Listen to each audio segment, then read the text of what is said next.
الحمد لله رب العالمين والصلاة والسلام على سيدنا نبينا محمد وآله وصحبه ومن تبعهم بإحسان إلى يوم الدين أما بعد فقد قال الله تعالى في محكمه التنزيل وفرقانه المجيد بعد أعوذ بالله من الشيطان الرجيم يا أيها الذين آمنوا اتقوا الله حق تقاته ولا تموتن إلا وأنتم مسلمون يا أيها الناس اتقوا ربكم الذي خلقكم من نفس واحدة وخلق منها زوجها وبث منهما رجالا كثيرا ونساء واتقوا الله الذي تساءلون به والأرحام إن الله كان عليكم رقيبا يا أيها الذين آمنوا اتقوا الله وقولوا قولا سديدا يصلح لكم أعمالكم ويغفر لكم ذنوبكم ومن يطع الله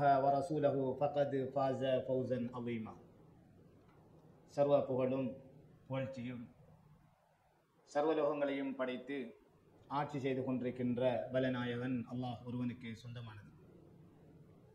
சாந்தியும் ஸலவாத்தும் எம்பெருமானார் ரசூலுல்லாஹி ஸல்லல்லாஹு அலைஹி வஸல்லம் அன்னவர்கள் மீதிலும் அன்னவர்களுடைய குடும்பத்தினர்கள், தோழர்கள், தொடர்ந்தவர்கள், மூமீன்கள், முஸ்லிம்கள் நம்மவர்கள் அனைவர்கள் மீதிலும் என்றென்றும் உரித்தாகட்டும் என வேண்டியதன் பின்,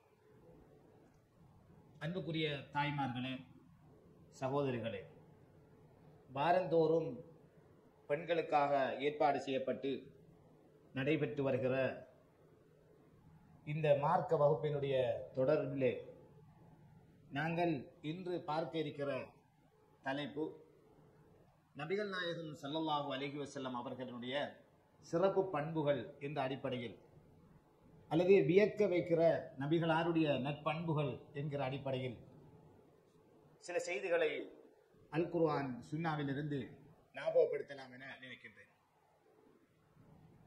அன்புக்குரிய தாய்மார்களே, சகோதரிகளே, நபிகள் நாயகம் ஸல்லல்லாஹு அலைஹி வஸல்லம் அவர்கள் பிறந்த மாதமான, அதே போன்று அவர்கள் வஃபாத்தான மாதமான ரபியுல் அவ்வல் என்று சொல்லப்படுகிற மாதத்தில் நாம் இப்போது இருந்து கொண்டிருக்கின்றோம். இந்த காலகட்டத்தில் நபிகள் நாயகம் ஸல்லல்லாஹு அலைஹி வஸல்லம் அவர்களை பற்றி பல உலமாக்களால் பேசப்படுகிற நிகழ்வுகளை நாங்கள் செவிமடுத்தவர்களாக இருக்கிறோம்.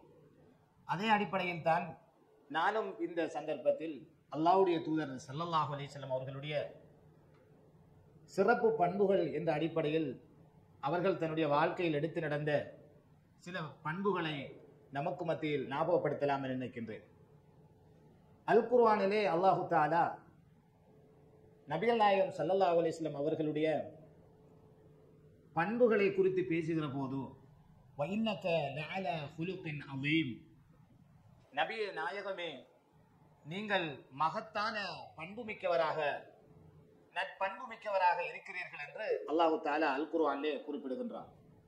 ஒரு மனிதர் அவருடைய நடத்தையில் சிறந்தவராக, ஒழுக்கமானவராக, பண்பாடு மிக்கவராக இருந்தால்தான் நாம் அவருடைய போதனைகளை, அவருடைய நல்லுபதேசங்களை, அவருடைய முன்மாதிரிகளை நமது வாழ்க்கையில் எடுத்து நடப்போம்.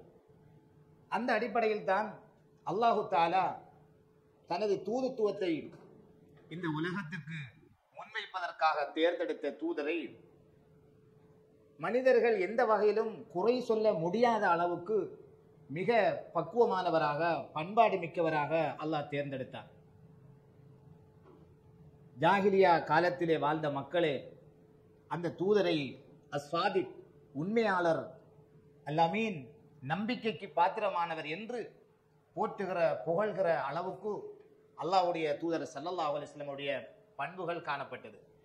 நபியாக, ரசூலாக வருவதற்கு முன்பதாகவே அந்த மக்கள் அல்லாஹ்வுடைய தூதரை புகழ்கிற அமைப்பில் அல்லாஹ்வுடைய தூதருடைய பண்புகள் காணப்பட்டது.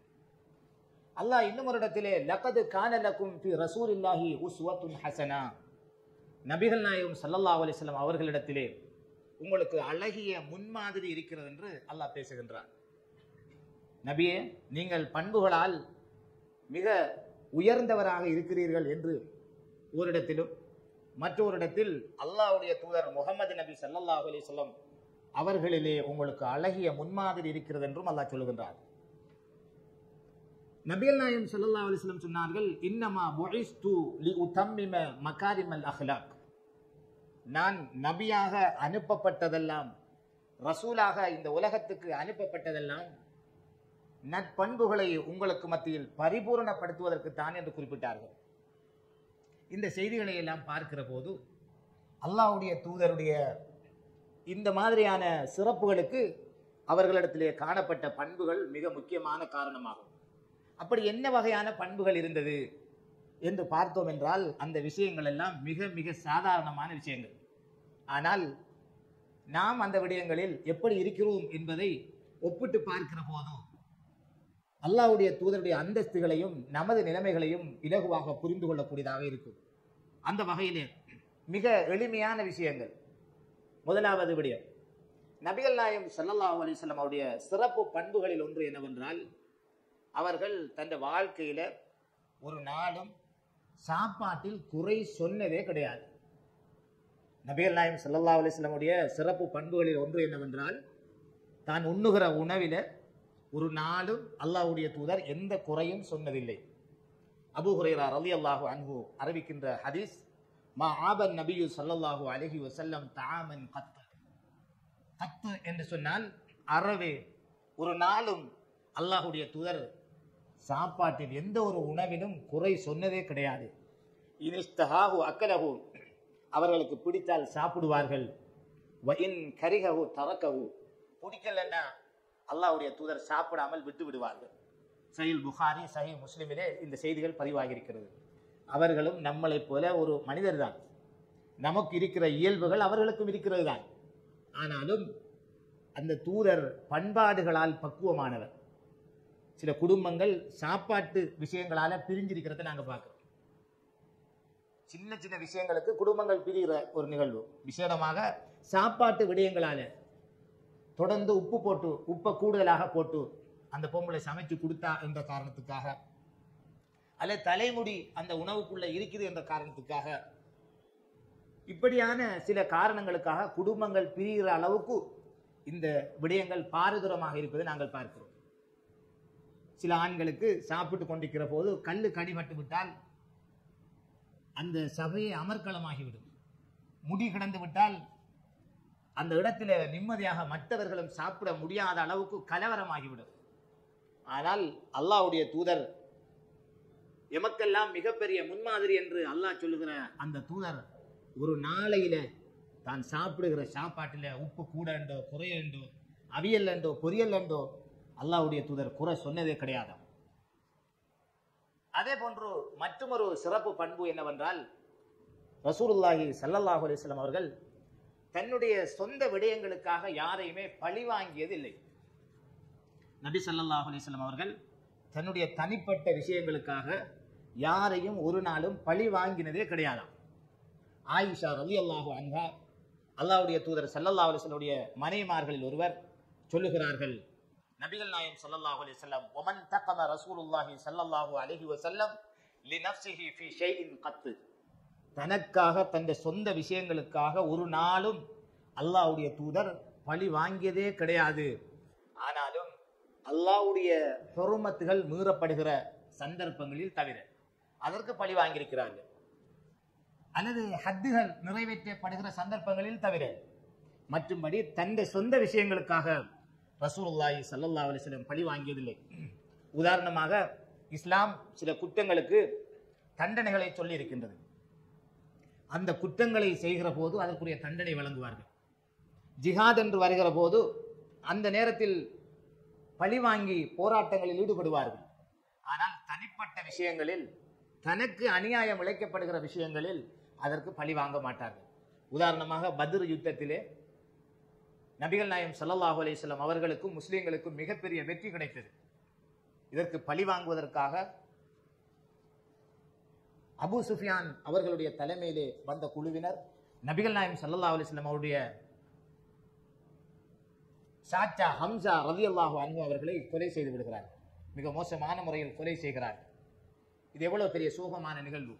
அல்லாஹ்வுடைய தூதருக்கு இஸ்லாத்தை எட்டி வைக்கிற பணியிலே மிக பக்கபலமாக இருந்தவர் ஹம்சா ரலியல்லாஹு அன்ஹு. உஹது களத்திலே ஷஹீதாக்கப்பட்டார்கள். ஆனாலும் பத்ரு, உஹது என்று எல்லா யுத்தங்களிலும் தங்களுக்கு எதிரியாக நின்றவர், எதிரிகளுக்கு தலைமை தாங்கி செயற்பட்டவர் தான் அபூ சுஃபியான். இந்த அபூ சுஃபியான் மக்கா வெற்றி கொள்ளப்பட்டதும் எந்த விதமான யுத்தமுமே இல்லாமல், எந்த விதமான இரத்தங்களும் ஓட்டப்படாமல் சரணடைந்தவராக சாதாரணமாக இஸ்லாத்துக்குள் வந்து விடுகிறார். என்னுடைய சிறிய தந்தையை கொலை செய்தவர் என்பதற்காக, தன்னுடைய சிறிய தந்தையான ஹம்சா ரலியல்லாஹு அன்ஹு அவர்களை கொலை செய்தார் என்பதற்காக அல்லாஹ்வுடைய தூதர் அவரை பழி வாங்கவில்லை. இதுதான் ரசூலுல்லாஹி ஸல்லல்லாஹு அலைஹி வஸல்லம் விசேட பண்பாக இருந்து கொண்டிருக்கின்றது. நபிகள் நாயகம் ஸல்லல்லாஹு அலைஹி வஸல்லம் மனைவி ஆயிஷா ரலியல்லாஹு அன்ஹா அவர்களை விபச்சார குற்றச்சாட்டை கொண்டு ஒரு சிலர் குற்றம் சாட்டி விட்டார்கள்.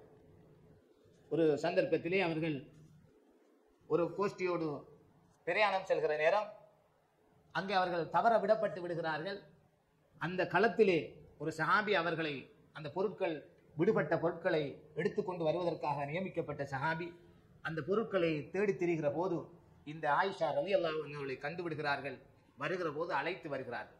உடனடியாக கதையை கட்டிவிட்டார்கள். ஆயிஷா நாயகி ரலியல்லாஹு அன்ஹா இந்த மனிதரோடு, இந்த சஹாபியோடு விபச்சாரத்தில் ஈடுபட்டு விட்டார் என்று. ஆனால் அல்லாஹ்வுடைய தூதர் ஸல்லல்லாஹு அலைஹி வஸல்லம் அவர்களுக்கு அல்லாஹ் ஆயிஷா ரலியல்லாஹு அன்ஹா இப்படியான குற்றங்கள் இருந்து விடுபட்டவர், இது அவதூறு என்ற செய்தியை அல்லாஹ் தெளிவுபடுத்தினார். ஆனாலும் குற்றவாளிகள் இன்னார்தான் என்று தெரிந்தும் அல்லாஹ்வுடைய தூதர் தன் மனைவிக்கு இப்படியான அபாண்டத்தை சொல்லிவிட்டார்கள் என்பதற்காக ஒரு நாளும் அவர்கள் பழி வாங்கியதில்லை. அல்லாஹ்விடத்திலே தான் பொறுப்பை கொடுத்தார்கள். அல்லாஹ் அந்த தாயை நிரபராதியாக ஆக்கினார். அன்பான சகோதரிகளே, தாய்மார்களே, இந்த விடயங்கள் நமது சமுதாயத்திலே பழி வாங்குகிற இந்த விஷயங்கள் நமது குடும்பங்களுக்கு மத்தியில் சாதாரணமாக இருக்கிறது. சிலருடைய வாழ்வுக்கு வரமாட்டார்கள், திருமணத்துக்கு வரமாட்டார்கள், சிலருடைய ஜனாசாவுக்கு வரமாட்டார்கள். என்ன என்பதை பார்த்தால் சின்ன விஷயம். அவட மூத்த மகளை கல்யாணம் முடிச்சு வச்ச, நாங்களும் விடத்தான் இருந்த அந்த கல்யாணத்துக்கு என்ன கூப்பிடல. எனவே இவட மையத்தில் நான் எப்படி முழிக்கிறேன், சின்ன விஷயம். அவ ஹஜ்ஜிக்கு போன, நானும் பக்கத்தில் நான் இருந்த, வந்து ஒரு வார்த்தை நான் ஹஜ்ஜிக்கு போய் வாரேன் என்று சொல்லாம போயிட்டா. இப்படியான சின்ன சின்ன விஷயங்களுக்காக வேண்டி அவட மகள் ஓஎல்ல 9 எடுத்த, எல்லாருக்கும் அதற்காக வேண்டி இனிப்பு சாப்பாடு என்று கொடுத்த, நாங்களும் இருந்தான். ஒரு ஈச்சம்பழம், ஒரு கற்காண்டு, ஒரு நாளையில உண்டுமா, இப்படி சொல்லி பேசாம கதைக்காம ஜம்ம விரோதத்தோடு பகைமையோடு இருக்கிற எத்தனையோ தாய்மார்கள், சகோதரிகள் நமக்கு மத்தியில் இருக்கிற சின்ன சின்ன விஷயம், பெரிய விஷயமே கிடையாது. ஆனால் அல்லாஹ்வுடைய தூதர் அப்படி சொந்த விஷயத்துக்காக ஒரு நாளும் பழி வாங்கினது இல்லை. இதுல கவலை என்னன்னா, மையத்துக்கும் போகாம இருக்கிற அளவுக்கு நமது சகோதரர்கள், சகோதரிகளுடைய அந்த வைராக்கியம் இருக்கிறது என்றால் நாம் என்ன இஸ்லாத்தை விளங்கி வைத்திருக்கிறோம். அன்பான தாய்மார்களே, சகோதரிகளே, ரசூலுல்லாஹி ஸல்லல்லாஹு அலைஹி வஸல்லம் சொன்னார்கள், யார் ஒரு மனிதன் அல்லாஹ்வுக்காக மன்னிக்கிற அந்த மனப்பாங்கை கைக்கொள்ளுவாரோ அவரை அல்லாஹ் கண்ணியத்தால், அந்தஸ்தால் உயர்த்தி விடுகிறான் என்று சொன்னார்கள். எனவே நாங்க மற்றவர்களை மன்னிக்க அல்லாஹ் நம்மளை கண்ணியப்படுத்துகிறான், சங்கைப்படுத்துகிறான். ஒன்றை மட்டும் புரிஞ்சு கொள்ளணும், நம்முட பக்கத்தில் இருக்கிற நம்முட சொந்தங்களை மன்னிக்கிறதுக்கு நாங்க தயங்குறோம். அப்படி என்றால் அந்த ரப்பு நம்ம எப்படி மன்னிப்பது? மன்னிக்கிற அந்த சிபத்து அல்லாஹ்வுக்குரியது. நமக்கு சாதாரணமாக சின்ன விடயங்களுக்காக நமது உறவுக்காரர்கள் செய்த விடயங்களை மன்னிக்க மனமில்லைண்டா அப்ப எப்படி நம்மளை அல்லாஹ் மன்னிக்கிறதை நாம் எதிர்பார்க்கிறோம்? எனவே இந்த விடயங்கள் இருந்து நாம் விடுபட வேண்டும். அல்லாஹ்வுடைய தூதர் ஒரு நாளையிலையும் இப்படியாக மற்றவர்கள் செய்த தவறுகளை மனதுக்குள் வைத்துக் கொண்டு பிறரை பழி வாங்குகிற அந்த வக்கிர மனம் கொண்டவராக அல்லாஹ்வுடைய தூதர் இருந்ததே கிடையாது. அன்புக்குரிய தாய்மார்களே, சகோதரர்களே, ஆயிஷா ரலியல்லாஹு அன்ஹா சொல்லுகிற மற்றொரு செய்தி என்னவென்றால், நபிகள் நாயகம் ஸல்லல்லாஹு அலைஹி வஸல்லம் ஒரு நாளையில யாருக்கும் தன் கையால அடித்ததே இல்லையா. வியக்க வைக்கிற அல்லாஹ்வுடைய தூதருடைய நல்ல பண்புகள். நாமெல்லாம் சாதாரணமாக இதுகளை செஞ்சிருவோம். இல்ல ஆச்சரியம் என்னண்டா, ஒரு நாளையில இப்படி செஞ்சதில்லை என்பது எமக்கு வியப்பாக, ஆச்சரியமாக இருக்கிறது. ஆயிஷா ரலியல்லாஹு அன்ஹா சொல்லுகிறார்கள், மா லரப ரசூலுல்லாஹி ஸல்லல்லாஹு அலைஹி வஸல்லம் ஷைஅன் கத் பியதிஹி, எந்த ஒரு வஸ்துவையும் அல்லாஹ்வுடைய தூதர் தன் கையால அடித்ததே கிடையாது. வலா இம்ரஅத்தன் வலா ஹாதிமா, எந்த ஒரு பெண்ணையோ, தன்னுடைய மனைவி என்றிருக்கிற அந்த பெண்களையோ அல்லது அடிமை பெண்களையோ யாரையுமே அல்லாஹ்வுடைய தூதர் அடித்ததில்லை. அல்லாஹ்வுடைய பாதையில் ஜிஹாது செல்கின்ற போது தவிர, அல்லது குற்றங்களுக்கு தண்டனைகள் வழங்கப்படுகிற அந்த நிகழ்வுகளில் தவிர தன்னுடைய சொந்த விஷயங்களுக்காக யாரையும் அல்லாஹ்வுடைய தூதர் பழி வாங்கியதே கிடையாது. ஒரு நாள் பாதையால் போய் கொண்டிருக்கின்றார்கள் ஸல்லல்லாஹு அலைஹி வஸல்லம். ஒரு கிராமப்புறத்து அரபி திடீரென அல்லாஹ்வுடைய தூதருடைய அந்த கழுத்திலே ஒரு போர்வை போடப்பட்டு கொண்டிருந்தது. அந்த போர்வையை பிடித்து இழுத்து விடுகிறார். அந்த சிவந்த மேனியில் இன்னும் அதில் தடம் தெரிகிற அளவுக்கு அவர் மிக கடுமையாக இழுக்கிறார். அந்த சால்வையை பிடிச்சி இழுக்கார். சஹாபாக்கள் கோவப்பட்டாங்க. ரசூலுல்லாஹ் சொன்னாங்க, விடுங்க அவர் சொல்லி. இப்படி பல சம்பவங்கள் அல்லாஹ்வுடைய தூதருடைய வாழ்க்கையில் நடந்திருக்கிறது. ஆனால் இதுகளுக்காக பழி வாங்குகிறவராக அல்லாஹ்வுடைய தூதர் இருக்கவில்லை. அந்த மனிதர் சொன்னார், முஹம்மதே ஸல்லல்லாஹு அலைஹி வஸல்லம், உங்களோட பைத்துல் மால்ல இருந்து எனக்காக ஏதாவது தாருங்கள் என்று கேட்டார். இப்படி பிடித்தான் கேட்டார் அவர். அல்லாஹ்வுடைய தூதர் சொன்னார்கள், அவருக்கு கொடுங்கள் என்று கொடுக்கப்பட்டது. பிறகு அவர் வழியை விட்டார். இப்படித்தான் ரசூலுல்லாஹி ஸல்லல்லாஹு அலைஹி வஸல்லமுடைய பண்புகள் காணப்பட்டது.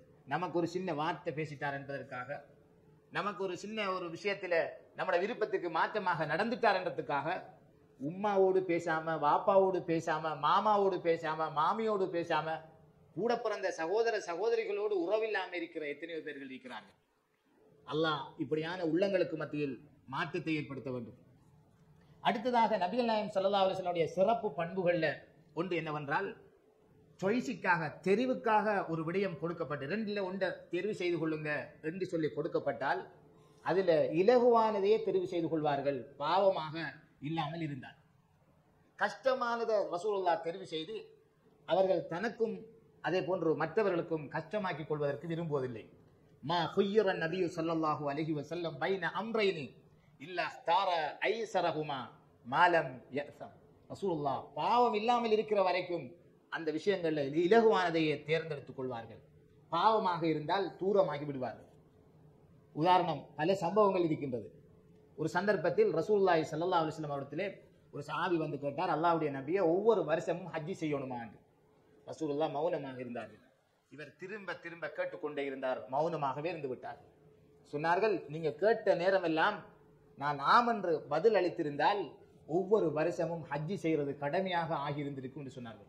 நம்ம வாழ்க்கையில ஒரு தரம் செஞ்சா போதும், இந்த நிலைமை ஒவ்வொரு வருடமும் செய்யணும் என்று எவ்வளவு கஷ்டமா இருந்திருக்கு. எனவே ரசூலுல்லாஹி ஸல்லல்லாஹு அலைஹி வஸல்லம் கஷ்டமான விடயங்களை தெரிவு செய்யாமல் இலகுவாக இருப்பதை விரும்பினார்கள்.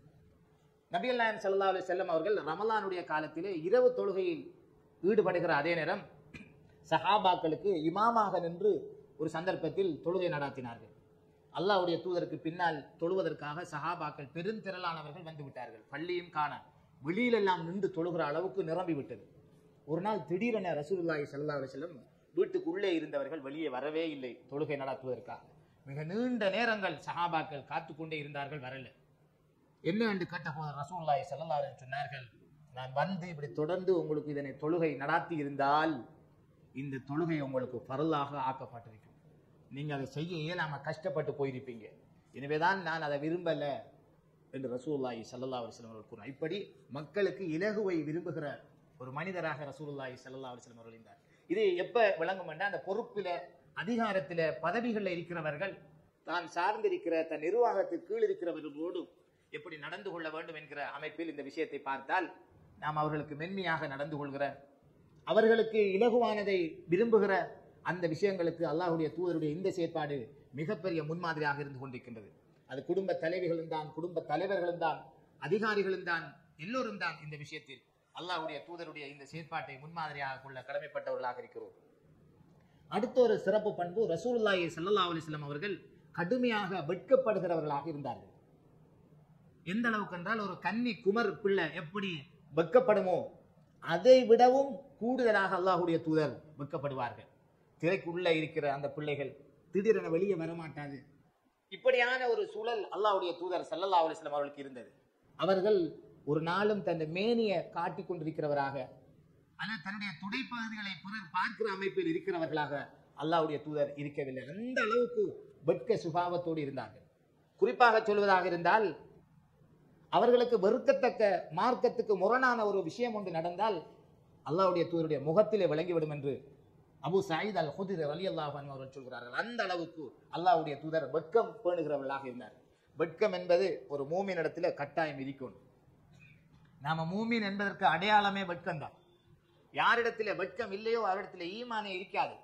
வெட்கமும் ஈமானும் ஒன்றோடொன்று பின்னி பிணைந்ததாகும். வெட்கம் இருக்கிற இடத்துல ஈமான் இருக்கும், ஈமான் இருக்கிற இடத்துல வெட்கம் இருக்கும். மனிதர்கள் பாவங்களை பகிரங்கமாக தைரியமாக செய்கிறார்கள் என்றால் அர்த்தம் அவங்கள்ட்ட வெட்கம் இல்லை. ஒருவன் பீடிய பிரிஸ்டல நடு ரோட்ல நின்று குடிக்கிறார் என்றால், அல்லது மதுபானத்தை அருந்துகிறார் என்றால் அவரிடத்துல உண்மையா வெட்கம் இல்லை. அல்லாஹ் பார்த்துக்கிறான் என்றோ அல்லது மனிதர்கள் பார்த்து கொண்டிருக்கிறார்கள், நம்ம மௌத்தா போனா நம்மளோட ஜனாசாவை 4 பேர் நல்லா செல்லணும், அப்பதான் நமக்கு சுவர்க்கம் வாஜிபாகும் என்ற யதார்த்தங்களை புரிந்தா ஒரு மனிதன் வெட்கப்படுவான். அப்ப இதையெல்லாம் கணக்கெடுக்காதவன் தான் இந்த வெட்கம் இல்லாத மனிதனாக இருக்கிறான். சில பெண்களை நாங்கள் பார்க்கலாம், அவங்க சில பாவங்களை தைரியமாக துணிச்சலாக செய்வாங்க. சோசியல் மீடியாக்கள் எல்லாம் சர்வ சாதாரணமாக வந்து வீடியோ போடுவாங்க. வீட்டுல கண்ணாடி பார்க்குற மாதிரி அவங்களுக்கு அந்த மீடியாவுக்கு முன்னால வந்து போறது. அவ்வளவு லேசாக சிம்பிளாக ஹராத்தை செய்கிற எத்தனையோ பெண்கள் இருக்கிறார்கள். அப்ப இதுக்கு என்ன காரணம் என்றால் வெட்கம் இல்லாத தனம் தான். ஆனால் அல்லாஹ்வுடைய தூதர் இந்த விஷயங்கள்ல மிகப்பெரிய முன்மாதிரி வெட்கம் பேணுபவர்களாக இருந்தார்கள். கான ரசூலுல்லாஹி ஸல்லல்லாஹு அலைஹி வஸல்லம் அஷத்த ஹயாஅன் மினல் அஜ்ரஇ ஃபீ ஹித்ரிஹா. ஒரு குமர்புள்ள எப்படி திரைக்குள்ள இருந்து அது வெட்கத்தை பேணிக்கொள்ளுமோ அதையும் விட வெட்கப்படுகிறவராக ரசூலுல்லாஹி ஸல்லல்லாஹு அலைஹி வஸல்லம் அவர்கள் இருந்தார்கள் என்ற செய்தி சஹீஹ் புகாரி முஸ்லிமிலே பதிவாகி இருக்கின்றது.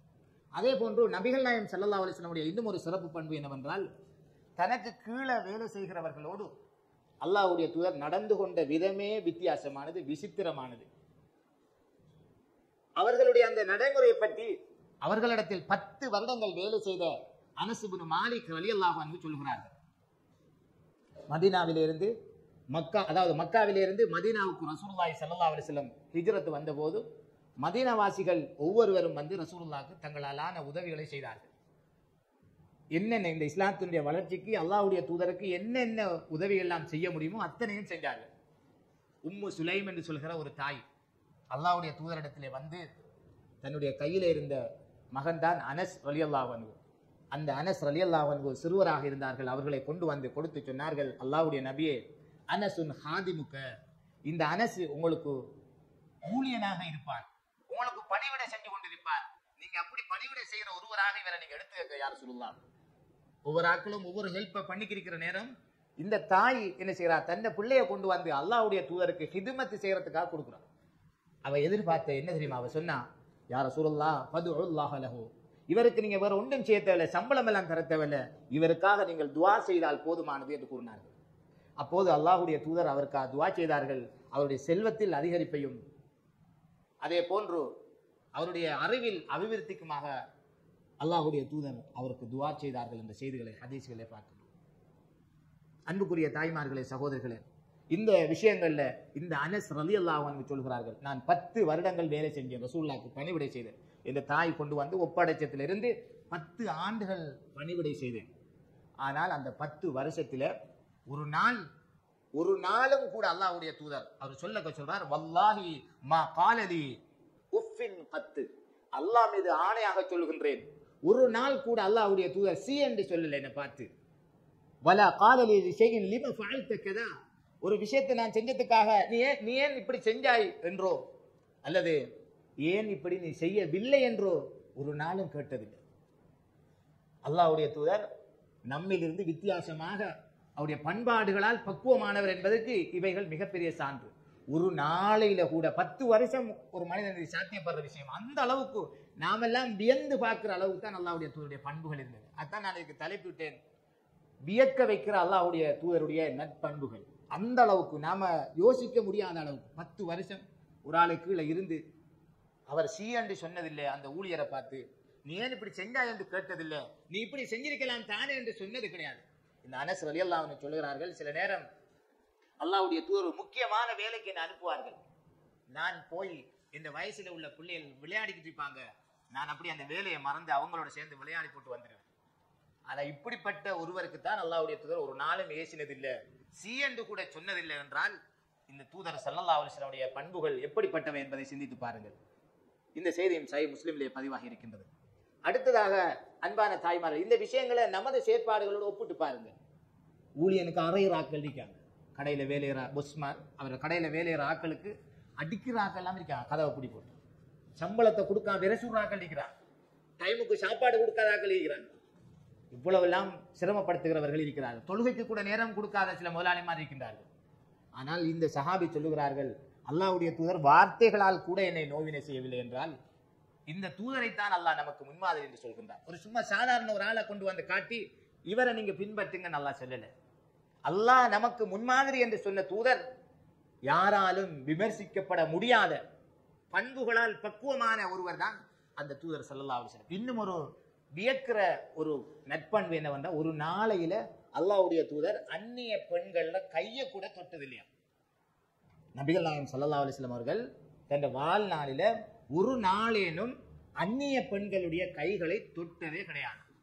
சிந்தித்து பாருங்க. முசாபா செய்யறாக்கெல்லாம் இருக்கிறாங்க. அது இப்ப இன்னைக்கு சோசியலா போயிட்டு பெரிய பெரிய டாப் லெவல்களுக்கு போகக்குள்ள, பதவிகள் உயர்ந்து போகக்குள்ள சாதாரணமா கை கொடுக்குற ஆக்கள் நம்மளுக்குள்ள இருக்கிறாங்க.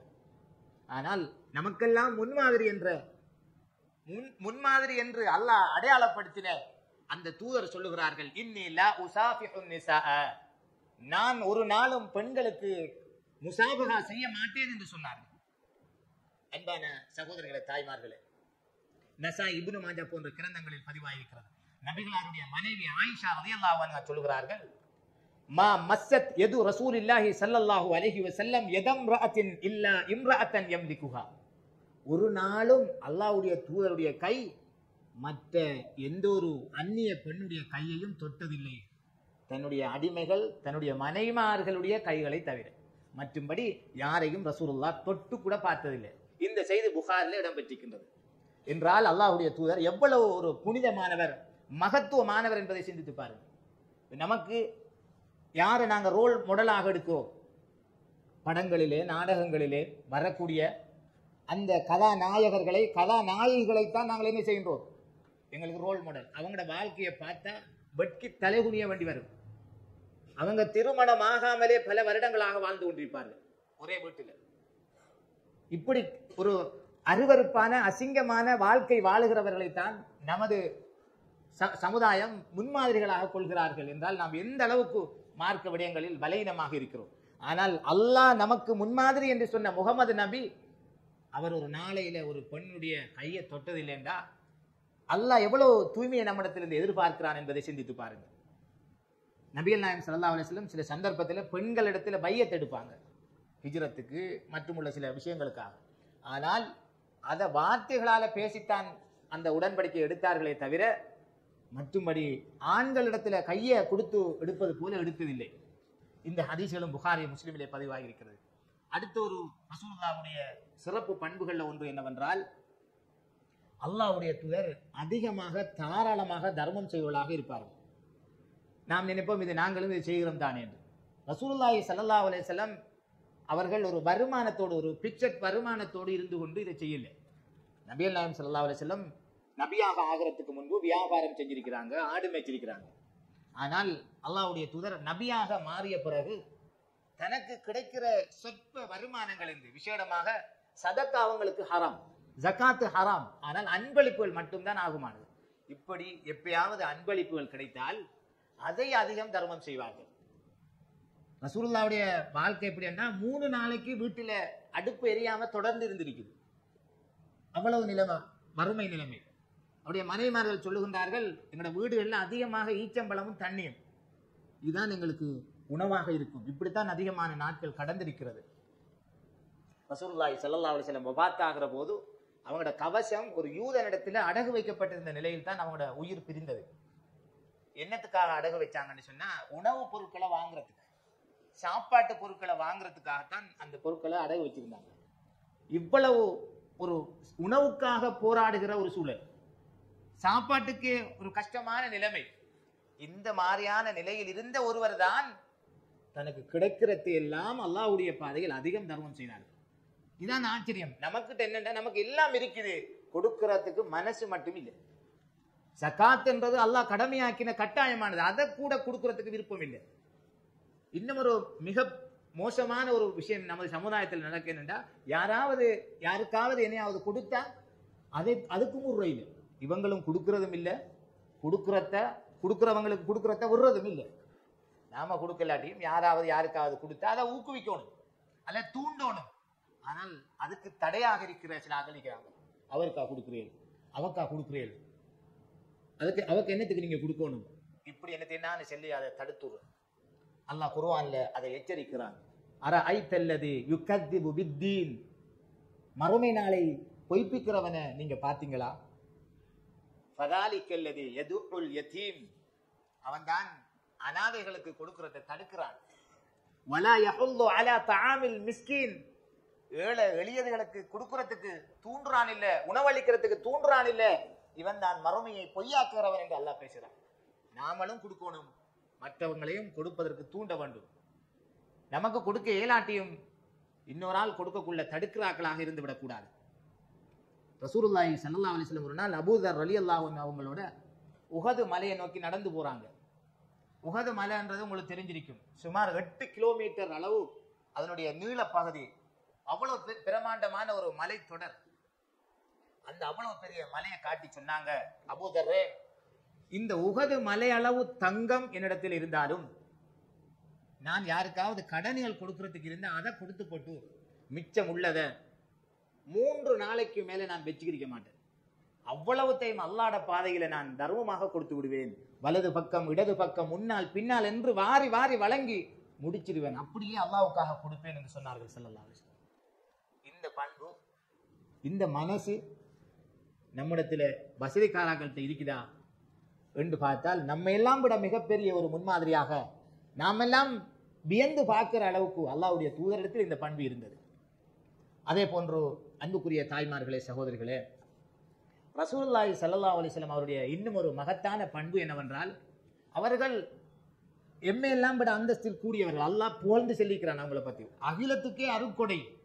அவர் முந்தைய நபிமார்கள் எப்படின்னா, ஒரு ஊருக்கு ஒரு நபி, ஒரு மொழி பேசுற சமூகத்துக்கு ஒரு நபி. அந்த மக்கள் உதாரணமாக நீங்க பார்க்கலாம், ஷுவைப் அலைஹிஸ்ஸலாம் இருக்கிற அதே நேரம் மூசா நபி நபியாக வந்திருந்தார். அவர கவுங்களுக்கு நபி, இவர கூட்டத்துக்கு நபி. ஆனால் உலகமெல்லாம் வாழுகிற மக்களுக்கு நபி என்று சொல்லப்படுகிறவர் முகமது நபி ஸல்லல்லாஹு அலைஹி வஸல்லம். முகமது நபி ஸல்லல்லாஹு அலைஹி வஸல்லம் அவங்க தான் இறுதி நபி. அவருக்கு பிறகு நபியே கிடையாது. மறுமையில ஷஃபாத் செஞ்சா அது உடனே ஏற்றுக்கொள்ளப்படும் என்று சொல்லப்படுகிறவர் முகமது நபி. அந்த தூதருடைய பண்புகள் ஒன்று என்ன தெரியுமா? அவரை கண்டா யாரும் எழும்பி நின்று மரியாதை செய்யக்கூடாது என்ற உத்தரவை போட்டிருந்தார். ரசூலுல்லாஹ்வுடைய பண்பு என்னண்டா, நான் அல்லாஹ்வுடைய நபி, எனக்கு இவ்வளவு சிறப்பு இருக்குது, ஆனா என்ன கண்டா நீங்க எழுந்து மரியாதை செய்யக்கூடாது. நம்முடைய ஆக்கள் சின்ன சின்ன அதிகாரங்கள் இருக்கிற ஆக்கள் வாயால கேட்டு வாங்குவாங்க. எழும்பல்லண்டா சண்டை போகும், பிரச்சனை ஆயிரும். சாதாரணமா பார்க்கலாம் இத. ஆனால் அகிலத்துக்கு அருட்கொடை, நபிமார்களுக்கெல்லாம் இறுதி நபி, அவர் ஷஃபாத் செஞ்சாதான் அல்லாஹ் விசாரணைகளை துரிதப்படுத்தி சுவர்க்கம் நரகம் என்று அனுப்ப போகிறான். அப்படியான சிறப்பு மிக்க ரசூலுல்லாஹ் சொன்ன செய்தி என்னவென்றால், மன் அஹப்ப, யார் தனக்காக வேண்டி மற்றவர்கள் மரியாதையின் நிமித்தம் எழுந்து நிற்பதை விரும்புகிறாரோ, ஃபல்யதபவ்வஅ மக்அதஹு மினன் நார், அவர் நரகத்திலே தனக்கான ஒரு இடத்தை தயார்படுத்திக் கொள்ளட்டும் என்று சொன்னார். தனக்கு மரியாதை செய்யணும் என்பதற்காக மற்றாக்கள் எழும்பி நிற்கிறதை யாரு விரும்புகிறாரோ அவர் நரகத்திலே தனக்கான இருப்பிடத்தை தயார்படுத்திக் கொள்ளட்டும், இங்கே இருந்த மாதிரி என்று ரசூலுல்லாஹ் சொல்கிறார்கள். திருமிதி போன்ற கிரந்தங்களில் இந்த செய்தி பதிவாகி இருக்கின்றது. நான் வருகிற போது நீங்க எழுந்து நின்று என்னை மதிக்க வேண்டும் என்று நான் விரும்பினா, என்னுடைய கருத்து நான் இங்கிருந்து நரகத்துக்கு என்னை தயார்படுத்திக் கொள்கிறேன் என்பதாகும். அல்லாஹ் பாதுகாக்கும். அனஸ் இப்னு மாலிக் ரலியல்லாஹு அன்ஹு சொல்கிறார்கள், மா கான ஷக்ஸுன் அஹப்ப இலைஹிம் ருயத்தம் மினன் நபி ஸல்லல்லாஹு அலைஹி வஸல்லம். அனஸ் ரலியல்லாஹு அன்ஹு சொல்கிறார்கள், 10 வருடம் அல்லாஹ்வுடைய தூதரோடு இருந்து ஹிதுமத் செஞ்ச சஹாபி சொல்கிறார்கள், எங்களுக்கு அல்லாஹ்வுடைய தூதரை விட மிக விருப்பத்துக்குரிய ஒரு மனுஷர் யாருமே இருக்கல. நாங்க உலகத்துல பார்க்கிறதுக்கு மிக விரும்பின ஒரு மனுஷர் என்றால் ரசூலுல்லாஹ் தான். ஆனால் அவர் சொல்லுகிறார், எங்களுக்கு மிகவும் விருப்பத்துக்குரிய தூதரான ரசூலுல்லாஹ்வை கண்டா நாங்க ஒரு நாளும் அவருக்கு மரியாதை செய்யறதுக்காக எழுந்து நின்றதே இல்லை. ஏனென்றால் அல்லாஹ்வுடைய தூதர் இப்படி எழுந்து நிற்கிறத வெறுக்கிறவர்களாக தடுக்கிறவர்களாக இருந்த காரணத்தினா நாங்கள் அப்படி இருந்தே இல்லை. எங்களுக்கு மிக விருப்பத்துக்குரியவரும் மரியாதைக்குரியவரும் அவர்தான். ஆனா அவருக்கு மரியாதை செய்யறதுக்கு நாங்க ஒரு நாளும் நின்றதில்லை, எழும்பி நின்றதில்லை. ஏனென்றால் அல்லாஹ்வுடைய தூதர் அதை விரும்பல, தடுத்தார்கள் என்று குறிப்பிட்டார்கள். எனவே இந்த பண்பும் இந்த அஹ்லாக்கும் அல்லாஹ்வுடைய தூதர் நம்மிலிருந்து வித்தியாசமானவர். அவர் நாம் வியந்து பார்க்கிற ஒரு மனிதர் என்பதற்கு மிக சான்றான விடயங்களாக இருக்கு. ஆனா இதெல்லாம் சின்ன விஷயம். ஆனா நாம இந்த சின்ன விஷயங்களை கூட விட்டு கொடுக்க மாட்டோம். அடுத்தது ரசூலுல்லாஹி ஸல்லல்லாஹு அலைஹி வஸல்லம் அவர்கள் தன்னை வரம்பு மீறி மற்றவர்கள் புகழ்றதை விரும்பல. இப்பெல்லாம் கௌரவிப்பு விழாக்கள், பாராட்டு விழாக்கள் என்றாலே அதை வாயால கேட்கிறோம். பாராட்டுறத வாயால கேட்டு உள்ளால அதுக்குரிய ஏற்பாடுகள் எல்லாம் செஞ்சு போட்டு போய் சீட்ல இருக்கிறோம். ஏதோ ஊர் சேர்ந்து அல்லது அந்த சமூகம் சேர்ந்து பாராட்டுற மாதிரி. ஆனால் அல்லாஹ்வுடைய தூதர் என்ன செய்தார்கள் தெரியுமா? தன்னை யாரும் இப்படி வரம்பு மீறி புகழக்கூடாது என்பதில் கண்ணும் கருத்துமாக இருந்தார்கள். அவர்கள் தனக்கு சொன்னதெல்லாம் நான் அப்துல்லா வ ரசூலு, நான் அல்லாஹ்வுடைய அடிமை, நான் அல்லாஹ்வுடைய தூதர், அவ்வளவுதான். என்ன நீங்க அல்லாஹ்க்கு மேல கொண்டு போத்தவர். லா ரசூலுல்லாஹ்வே சொன்ன ஒரு செய்தி, லா துத்ரூனி கமா அத்ரத்தின் நஸாரா இப்னு மரியம். கிறிஸ்தவர்கள் ஈசா நபியை வரம்பு மீறி புகழ்ந்தது போல நீங்க என்ன புகழாதீர்கள். ஃபஇன்னமா அன அப்துஹு, நான் அல்லாஹ்வுடைய அடிமை மட்டும்தான். ஃபகூலு அப்துல்லாஹி வ ரசூலு, நீங்க சொல்லுங்க அல்லாஹ் அவனுடைய அடியாரும் அவனுடைய தூதரும் என்று மட்டும் சொல்லுங்க. நீங்க வேற ஒன்றும் எனக்கு சொல்ல தேவையில்லை. ஆனால் இந்த செய்தி புகாரிலே பதிவாகியிருக்கு. ரசூலுல்லாஹ் சஹாபாக்கள்கிட்டே சொல்லிட்டாங்க, என்ன நீங்க வரம்பு மீறி புகழாதீர்கள் என்று. சஹாபாக்கள் சொல்றாங்க, எங்கட வாழ்க்கையில எங்களுக்கு நேசத்துக்குரியவராக, பாசத்துக்குரியவராக, மரியாதைக்குரியவராக ரசூலுல்லாஹ்வை தவிர வேற யாருமே இருக்கல. அந்த சஹாபாக்கள் ஒரு நாளும் அல்லாஹ்வுடைய தூதரை வரம்பு மீறி புகழ்ந்ததில்லை. எவ்வளவோ வரம்பு முறைகளான வார்த்தை பிரயோகங்கள் நம்ம சமுதாயத்தில் இருக்குது. அல்லாஹ்வோட சிபத்துகளை நபிக்கு சொல்றாங்களும் இருக்காங்க. அல்லாஹ்வுக்குரிய பண்புகளை நபிகள் நாயகம் ஸல்லல்லாஹு அலைஹி வஸல்லம் பண்புகளாக சொல்லக்கூடியவர்கள் இருக்கிறார்கள். என்னை விட நீங்க இதில் நன்கு தெரிந்தவர்களாக இருப்பீர்கள். ஏன்னா உங்களோட பகுதிகளில் இப்படியான பைத்துகள், இப்படியான மௌலிது கிதாபுகள், இதனுடைய கருத்துக்கள் எல்லாம் அதிகமாக உங்களோட பள்ளிகளில் சொல்லப்பட்டு. ஆனால் அன்பான தாய்மார்களே, சகோதரர்களே, இது ஒன்றுக்குமே ஆதாரம் கிடையாது. இப்படி ரசூலுல்லாஹ்வை புகழுங்க அல்லாஹ்வுக்கு மேலதிகமாக, அல்லது ஈசா நபியை எப்படி அல்லாஹ்வோட மகன் என்று சொல்லி அந்த சமூகம் புகழ்ந்து வழிகட்டு போனார்களோ அப்படியெல்லாம் வரம்பு முறை எல்லை முறை என்ன புகழ்ந்து விட்டுறாருங்க. நான் வெறும் அல்லாஹ்வோட அடியானும் அவனோட தூதரும் மட்டும்தான் என்று ரசூலுல்லாஹ்வே சொல்லி போட்டாங்க. சிலாக்கள் நினைக்கிறாங்க, அப்படி முட்டையா சொன்னா ரசூலுல்லாஹ்வை கௌரவிச்சதாக ஆகுமா, கண்ணியப்படுத்தியதாக மாறுமா என்று கேட்கிறாங்க. நம்மள ரசூலுல்லாஹ்வை கண்ணியப்படுத்துறதுக்கு அல்லாஹ்வுடைய தூதர் கற்றுத்தந்த முறையை விட கூடுதலாக செய்யறதுதான் அவங்களை இழிவுபடுத்துறதும் கேவலப்படுத்துறதும் ஆகும். நம்ம உண்மையாக நாங்க நபியை நேசிக்கிறோம் என்றால் அவங்க சொன்னதோட நின்று கொண்டு அவங்க எப்படி எனக்கு மரியாதை செய்யணும் என்று வரையறுத்தாங்களோ அதுக்கு மேல நான் போகக்கூடாது. அதுக்கு மேலதிகமாக நாங்கள் செய்யறது இருக்கிறது, அதான் விதத்து, அதான் வழிகேடு, அதுதான் நரகத்திலே கொண்டு நம்மை சேர்த்து விடும்.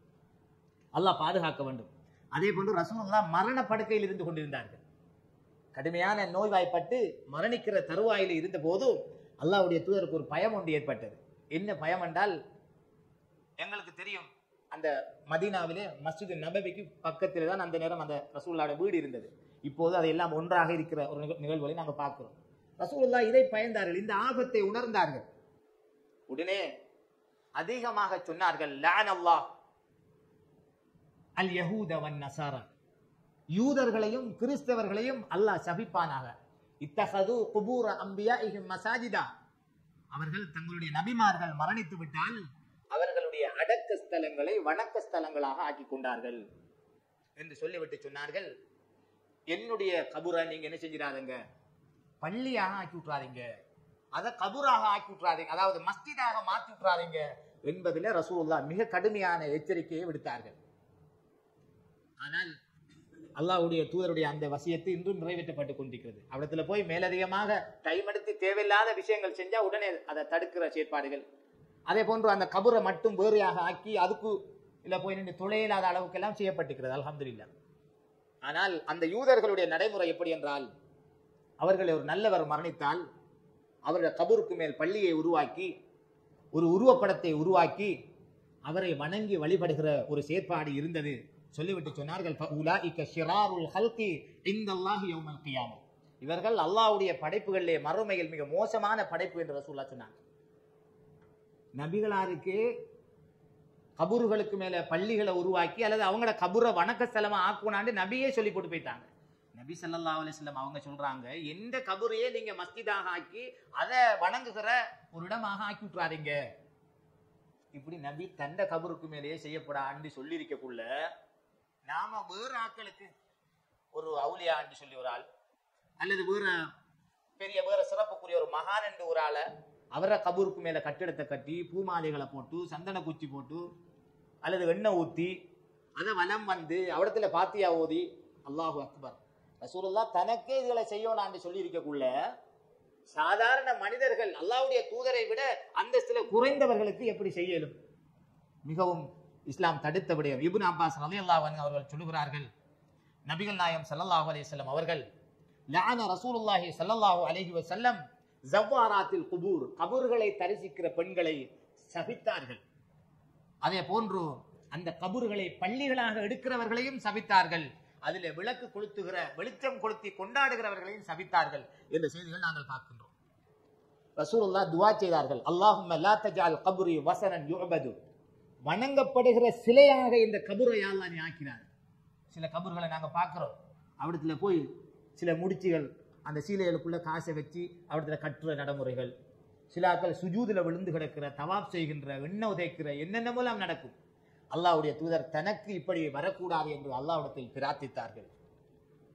அதே நேரத்தில் ரசூலுல்லாஹ் மிக மிக கடுமையாக கோபப்பட்ட விடயம், நபிமார்களுடைய கபூர்களை மஸ்ஜிதாக ஆக்கி கொண்ட சமூகத்தை கடுமையாக கோபித்தார்கள், சபித்தார்கள் என்ற செய்திகள் ஹதீஸ்களிலே பதிவாகி. அப்ப ரசூலுல்லாஹ் இவ்வளவு சிறப்புக்குரியவர், பண்புகளால் பக்குவமானவர், தரஜாக்களால் உயர்ந்தவர், அந்த தூதரே விரும்பல அவர கபூரை மக்கள் வணங்குகிற இடமாக ஆக்குவதை, அவருடைய கபூரை மக்கள் மஸ்ஜிதுகளாக மாற்றுவதை ரசூலுல்லாஹ் விரும்பல. அப்படி இருக்கக்குள்ள எப்படி நம்மில் சிலர் அடக்கம் செய்யப்பட்டால் அவர்களுடைய கபூர்களை வணக்க ஸ்தலங்களாக ஆக்க முடியும்? இது யூதர்களுக்கு ஒப்பாகிற செயற்பாடு. அல்லாஹ் காப்பாற்ற வேண்டும். அடுத்தது இறுதியாக அன்புக்குரிய தாய்மார்களே, நபிகள் நாயகம் ஸல்லல்லாஹு அலைஹி வஸல்லம் அவர்களை நாங்கள் உண்மையாக நேசிக்கிறோம், அவர்கள் மீது அன்பு வைத்திருக்கிறோம், எங்களுடைய உயிரையும் விட நேசிக்கிறோம் என்றால் அந்த நேசத்தை வெறுமனே ரபியுல் அவ்வல் மாதம் வந்தா மட்டும் அதுல ஒரு நாளை ஒதுக்கி கொடியேற்றி கந்தூரி கொடுத்து வைத்துகள் பாடி இப்படி செய்யறது என்ன இல்லை, உண்மையான நேசமாக கருதப்பட மாட்டாது. ரசூலுல்லாஹ் இப்படி செஞ்சதுக்கு ஆதாரம் இல்லை. நபிகளாருடைய மனைவிமார்களோ சஹாபாக்களோ அவங்களுக்கு இப்படி செஞ்சதுக்கு எந்த செய்தியும் கிடையாது. அப்ப என்ன செய்யணும்டா, நாங்க உண்மையாக நபியை நேசிக்கிறோம், அவரை உயிருக்கு உயிராக நேசிக்கிறோம் என்றால் அந்த நேசத்தை நாம் அந்த தூதரை பின்பற்றுவதன் மூலம் வெளிப்படுத்தணும். இல்ல ஆச்சரியம் என்ன தெரியுமா, நபியை நேசிக்கணும் என்று சொல்லிக்கிருப்பாரு, அவர்கிட்ட தொழுகை இருக்காது, அவர் தொழ மாட்டாரு. நபியை நேசிக்கணும், உயிருக்கு உயிராக நேசிக்கணும் என்று சொல்லிக்கிருப்பாரு, கஞ்சா குடிச்சுக்கிட்டு இருப்பாரு. நபியை நேசிக்கணும் என்று சொல்லிட்டு இருப்பாரு, அவர்கிட்ட தாடி இருக்காது, வலிச்சுட்டு நிற்பாரு. நபியை நேசிக்கிறோம், நபி மீது நேசம் கூடாது என்று சிலர் பேசுற அண்டெல்லாம் நம்மளுக்கு ஏசிக்கிட்டு இருப்பாங்க, அங்க பார்த்தா அவர் வட்டியோட தொடர்பு பட்டுக்கிட்டு இருப்பார். இப்படி வணக்கத்துக்கும் நபிர சுன்னாக்களுக்கும் எந்த தொடர்பும் இல்லாதவர்கள் வெறுமனே வருஷத்துல ஒரு நாளை மட்டும் ஒதுக்கி நபியை நேசிக்கிறோம். இது எப்படி இருக்குன்னு சொன்னா, பெற்றோருக்கு உபகாரம் செய்யறது அது நம்மளோட கடமை. இது ஒன்றையுமே செய்யாத ஒரு ஆள் ஒரு நாள் வரக்குள்ள நேரம் அந்நேர தினம் என்று ஒரு நாள் வரும், அன்றைக்கு மட்டும் ஒரு ஸ்டேட்டஸ் ஒன்று இருக்கும், பயங்கரமா இருக்கும், பாட்டெல்லாம் பயங்கரமா இருக்கும், தாய்க்கு உபகாரம் செய்யற அது இது என்னென்ன எல்லாம் இருக்கும். யாராண்டோடு பார்த்தா இவர் தான் உமா அடிச்சிருப்பார், இவர் தான் மனுஷர கதையை கட்டு உமா அவுட்டோட்டு துரத்திருப்பார், அன்றைக்கு மட்டும் ஸ்டேட்டஸ் போறார். அல்லாஹ் அக்பர். இது போலதான் நபிகள் நாயகம் ஸல்லல்லாஹு அலைஹி வஸல்லம் சுன்னாக்களை பேணாதவர்கள் வெறுமனே கொடியை ஏற்றி கந்தூரியை கொடுத்து வைத்தியலை பாடி ஒரு நாளை மட்டும் ஒதுக்கி நாங்கள் நேசிக்கிறோம் என்று வார்த்தைகளா சொல்லுகிறார்கள். ஆனால் அவர்கள் செய்கிற ஒன்றுக்கும் அல்லாஹ்வுடைய தூதர் அனுமதித்ததா இருக்க. எனவே நாங்க நபிகளாரை நேசிக்கிறோம் என்றால் அவங்களோட பண்புகளை நாம நம்மளோட வாழ்க்கையில் எடுத்து நடக்கணும், அவங்களோட முன்மாதிரிகளை நாம பின்பற்றணும், அவங்களோட ஏவல்களை எடுத்து நடக்கணும், விலக்கல்களை தவிர்த்து நடக்கணும். அந்த தூதர் மீது அதிகமாக செலவாத்து சொல்லணும். ரசூலுல்லாஹ்வோட பேரை சொல்லக்குள்ளேயே நாங்க செலவாத்து சொல்லணும். ஸல்லல்லாஹு அலைஹி வஸல்லம் அவங்க மீது ஒரு செலவாத்து சொன்னா அல்லாஹ் 10 தடவைகள் செலவாத்து சொல்லுகிறான் நம்ம மீது. வெள்ளிக்கிழமையில என் மீது செலவாத்து சொன்னால் அந்த செலவாத்து எனக்கு எடுத்து காண்பிக்கப்படுகிறது ரசூலுல்லாஹி ஸல்லல்லாஹு அலைஹி வஸல்லம் சொல்லுகிறார்கள். இப்படியெல்லாம் இருக்கிற போது இதையெல்லாம் செய்யாம இந்த பண்பாடுகளையும் பேணாம வெறுமனே வார்த்தைகளால் நாம் நபியை நேசிக்கிறோம் என்று சொல்வதானது உண்மையான நேசமாக கருதப்பட மாட்டார். எனவே அன்பான தாய்மார்களே, சகோதரர்களே, சொல்லப்பட்ட செய்திகளை கருத்தில் கொண்டு நாம் எல்லோரும் நமது வாழ்க்கையை அல்லாஹ்வுடைய தூதரை முன்மாதிரியாக கொண்டு அவருடைய பண்புகளை நமது பண்புகளாக எடுத்து அவருடைய ஏவல்களை விலக்கல்களை அப்படியே பேணி நடக்கிற நல்ல மனிதர்களாக, உத்தமர்களாக நம்மை நாம் சீர் செய்து கொள்வதற்கு முயற்சிப்போமாக. நாம் பேசிய விடயங்களை செயற்படுத்த வல்லவன் அல்லாஹ் எனக்கும் உங்களுக்கும் தௌஃபீக் செய்வானாக. வஆகிரு தஅவானா அனில் ஹம்துலில்லாஹி ரப்பில் ஆலமீன்.